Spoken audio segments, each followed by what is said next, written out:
MP board class 12 वाले सभी students के लिए अर्थशास्त्र विषय का त्रैमासिक परीक्षा के लिए क्वेश्चन पेपर हमारे चैनल के द्वारा बताया जा रहा है। प्यारे बच्चों, 80 नंबर का ये त्रैमासिक परीक्षा का पेपर आएगा। समय आपको 3 घंटे का दिया जाएगा, इसलिए आप इस क्वेश्चन पेपर को अगर देख रहे हैं तो पूरा पेपर ध्यान से देखें और अच्छे से इन क्वेश्चन को याद करें।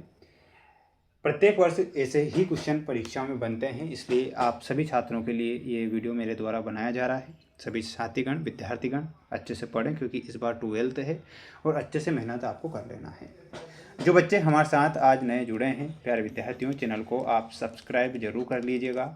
आपके लिए प्रयास और मेहनत हम लगातार कर रहे हैं और आपकी प्रत्येक परीक्षाओं में करेंगे। और आप जानते हैं कि वार्षिक परीक्षा के जो टाइम टेबल है वो जारी कर दिए गए हैं, जो कि वीडियो मैंने चैनल पर डाल दिया है, तो उसे भी आप जाकर देख सकते हैं। आइए शुरुआत करेंगे हमारे क्वेश्चन से। क्वेश्चन आप देखिएगा प्यारे बच्चों, आपकी स्क्रीन के सामने जो क्वेश्चन आप देख रहे हैं, सबसे पहले तो मैं आपको सही विकल्प वाले क्वेश्चन बता देता हूँ। क्वेश्चन नंबर जिसमें फर्स्ट होगा, समष्टि अर्थशास्त्र में अध्ययन किया जाता है। प्यारे विद्यार्थियों, समष्टि अर्थशास्त्र में किसका अध्ययन किया जाता है? तो यहाँ पर आपका जो सही आंसर होगा वो क्या होगा? समग्र का अध्ययन समष्टि अर्थशास्त्र में किया जाता है, तो इसमें आपको समग्र का लिखना है। अवसर लागत है, तो प्यारे विद्यार्थियों अगले श्रेष्ठ विकल्प त्याग की जो लागत होती है उसे हम अवसर लागत कहते हैं, तो लिखना है अगले श्रेष्ठ विकल्प त्याग की लागत। पेट्रोल की कीमत बढ़ जाने पर कार की मांग वक्र खिसक जाती है, तो वो कहाँ पर खिसक जाती है? बाईं ओर खिसक जाती है। आंसर क्या हो जाएगा आपका? बाईं ओर हो जाएगा। बाजार मूल्य पाया जाता है, तो बाजार मूल्य अल्पकालीन बाजार में बाजार मूल्य पाया जाता है, तो इसका आंसर क्या होगा? अल्पकालीन बाजार में। तो स्क्रीनशॉट आप ले लें। पेपर के पीडीएफ अगर आपको चाहिए तो आप मुझे कमेंट बॉक्स में ज़रूर बताइएगा। साथ में जितने बच्चे वीडियो को देख रहे हैं, तो मेरा सभी प्यारे भैया बहनों से इतना कहना है कि आप चैनल के साथ आज जरूर जुड़िएगा, है ना। राष्ट्रीय आय का मापन निम्नलिखित में से किस विधि से किया जाता है? तो प्यारे विद्यार्थियों, राष्ट्रीय आय का जो मापन है उपर्युक्त सभी, इसमें आय विधि से किया जाता है, व्यय विधि से और उत्पादन विधि से। भारत का भुगतान संतुलन है, तो भारत का भुगतान संतुलन क्या होगा? प्रतिकूल होगा, तो इसका सही आंसर क्या हो जाएगा? प्रतिकूल हो जाएगा। ये आपके रिक्त स्थान आपकी परीक्षा में आएंगे, तो बिल्कुल आप क्या करिएगा? ध्यान से देख लीजिएगा और बिल्कुल छोड़ना नहीं, है ना। ऊंची तट स्थिता वक्र दर्शाती है स्तर की संतुष्टि, तो उच्च स्तर की संतुष्टि।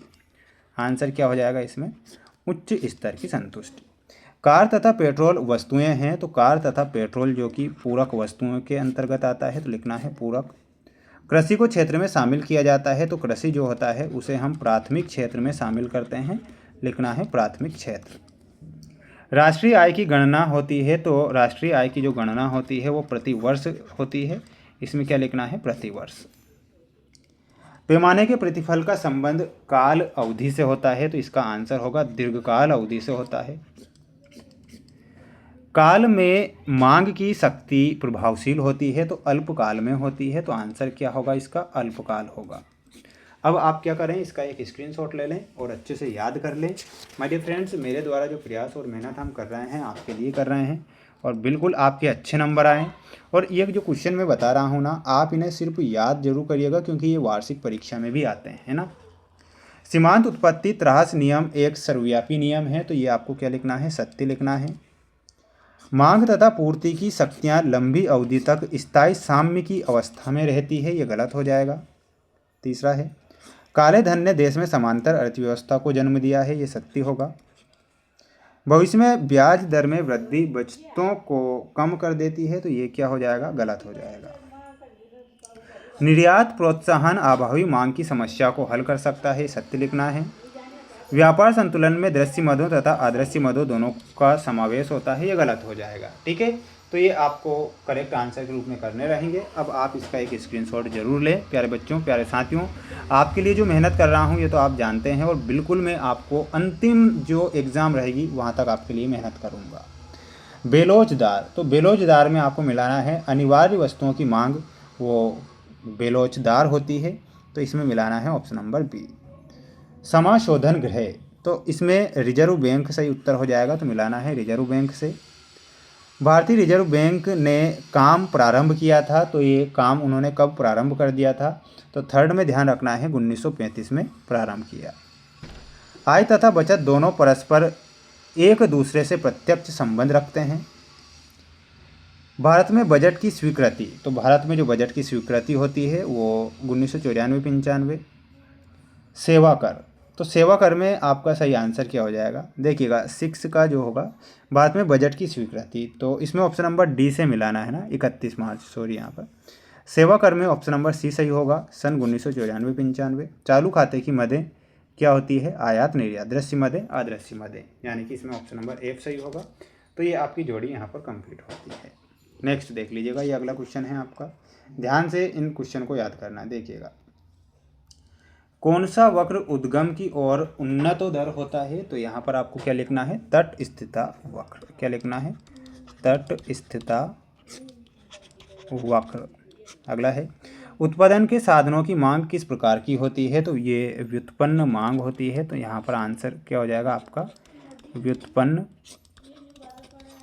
मांग, व्युत्पन्न मांग। हस्तांतरण आय किस लागत को कहा जाता है, तो ये अवसर लागत को कहा जाता है।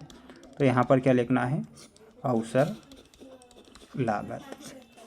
श्रम बाजार में मजदूरी दर का निर्धारण कैसे होता है, तो श्रम की मांग व श्रम की पूर्ति से, किससे होता है, श्रम की मांग व श्रम की पूर्ति। बाजार मूल्य किसके चारों ओर घूमता है, तो सामान्य मूल्य के चारों ओर घूमता है। तो यहाँ पर आपको क्या लिखना है, सामान्य मूल्य लिखना है। भारतीय अर्थव्यवस्था में कौन से क्षेत्र का राष्ट्रीय आय में सर्वाधिक योगदान रहा है, तो भारतीय अर्थव्यवस्था में तृतीय क्षेत्र का रहा है। तो यहाँ पर क्या लिखना है, तृतीय क्षेत्र।